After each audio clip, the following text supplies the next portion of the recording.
Hi Andy and Mick, I just thought I'd show you the shed. I promised. It's a bench on the end, normal garage, got electricity, roller door at the end.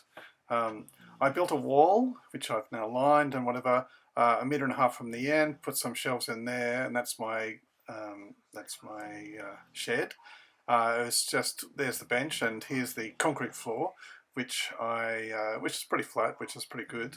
But I've tiled that now, so here's the part way through the tiling of it. They were left over from another job that I had, which was really nice. Um, on the left here is double doors. You can see one open, but there's another one open. One can open and a window. So it's a little bit dark in there, obviously, even though it's got electric lights, which I'm going to replace with LED ones because they're brighter. But the bench is staying, but I cut the bench in the middle under the light and I cut out that whole section with the window and underneath the window. So here's the cutout with my dog Eddie, Edwina, and I found this polypipe is in the way, so the old guy across the street helped me divert that. And outside is my walled veggie patch with raised gardens. A bit messy now because I've got the in construction mode, but it's got some nice trees. I'm sort of protected from the neighbours, but it's interesting to have that access out into that little veggie patch area. The only thing I've got, the sweet peas are finished now, but the tomatoes, as you can see, are in. And here's the new door.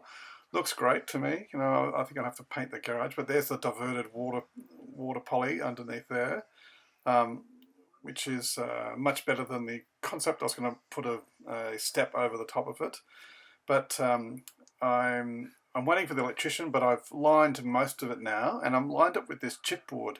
Because I didn't want it too much like a sauna, I've lime washed the top of it, so it looks a bit whiter than the bottom part. And I've also done green washing in another little section underneath the benches as well. Um, and then I've got some insulation for the ceiling as well. But see the cars in the carport? That's a very giant area. The dogs, the dog bed, there's Bella. There's the shed itself. There's the veggie patch in there, and then the big trees, and then the house, which I haven't shown you. But that's it so far.